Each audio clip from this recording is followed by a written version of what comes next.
S Fortunou teď ulovíš nový výhry každý den. Otevři svůj Lucky Box a užij si třeba lepší kurzy, free spiny nebo bonus až 5 000 korun. V naší apce a na webu tě štěstí nemine. Lucky Boxy jsou tu pro všechny. Nepropásni ten dnešní. Fortuna ti přeje. Hello everyone, welcome once again from I Am Clone. I'm here with fl0m. Thank you for having us. Thanks for having me. It's a pleasure to be here. First up, I want to ask, how are you handling Europe? Well, a second time I came last year as well. Travel is a little far. I'm from Vegas, so it was about a 17-hour total travel time. It's not the best. It's not the worst. Monster treats me right, so I sleep most of the time on the plane anyway, so it's not too big of a deal. Well, at least you're not dying on the plane or something like that. First up, I wanted to ask, you're a streamer, somewhat of a pro player, a business owner. How do you manage to keep everything at the top level? My wife. She holds me together so I can, manage basically everything that I'm doing. I'm very a lot of my family's military or previously served, and so I come from a lot of routine. So I can manage, I have 8 to 10 hours. I stream every day. I like to lift either before or in between my streams if I have a match. And then when it comes to business stuff, I like to end, talking with people towards the end of my day after those things. And yeah, that's pretty much just it. And she fills in all the blanks to make sure that I'm, healthy, happy, and just kind of always got good energy going through it all. So yeah, I'd say my wife. Well, that's perfect. Well, I'm sending thanks to your wife, definitely. Now, you're a player for a long time for Mythic and now an owner. You're a very educational and interactive team with your fans and with the community. And is it hard being transparent enough, to make it fun and educational for the community, but not enough to tell all your secrets to the opponents? Yeah, it's tricky. At the end of the day, we're a stream team first, and it's more about entertainment. And, we all have competed before on professional teams in some, most of us have, in some capacity. It is tricky, yeah, because you're always trying to find that balance of I'm a streamer, but also I like to compete. It's tough, but it's really fun and engaging. I think for a few of us that did compete, at this point, I competed 10 years ago or 9 years ago. So, but you don't really ever turn off that competitive switch. So that's kind of why I started the team, was because I knew that I would kind of be pulled in more and more and more and more to the competitive side if I didn't have something to kind of control that itch of always wanting to compete.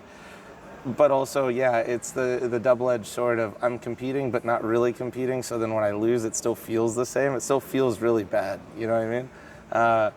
And then it's tough to manage the fans, because some people don't even realize that we're a stream team. They think we're an actual team because of the leagues that we play in. Because we do compete, people forget that we're basically one division below the pro division, but we're just streaming. It's a very odd dynamic, and I think, yeah, it kind of gets all mixed in there, and it's a big bag of emotions, but I do love it, and I think the guys love it too, and that's why we all do it.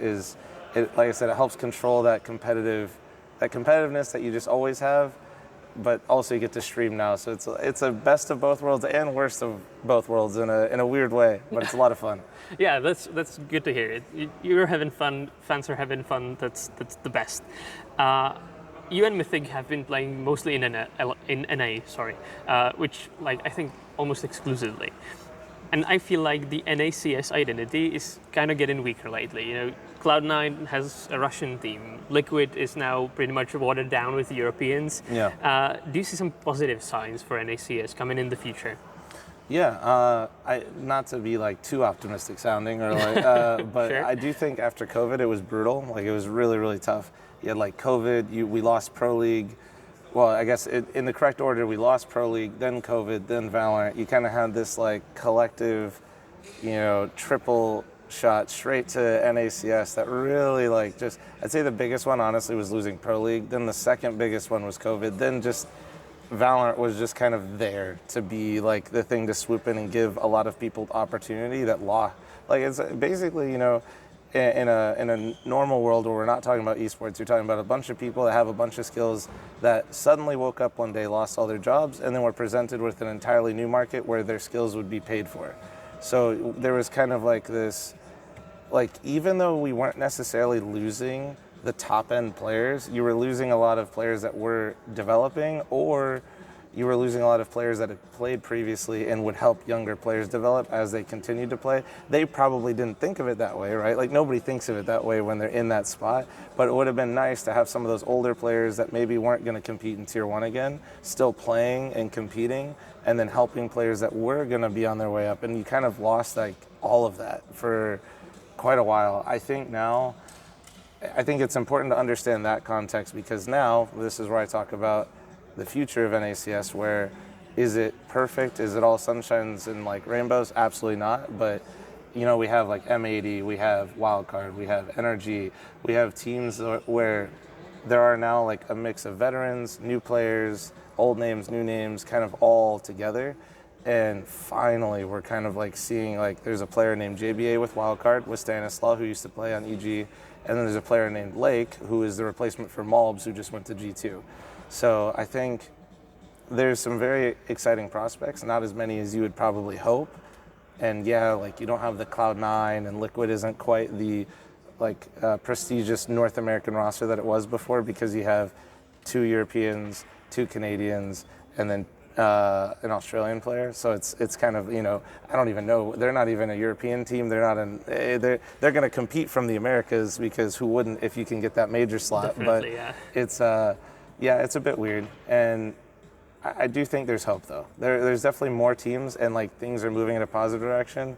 I think to tout up myself a little bit, you know, me and Jason Lake are working together to do the Revival series that we've been running, like our own tournament system, and we already got one title sponsor to basically put up the money for all the events, which is 12 total events, all the production, and then now, you know, knock on wood, there should be another sponsor here announced soon, so we can hopefully up the prize pool a little bit.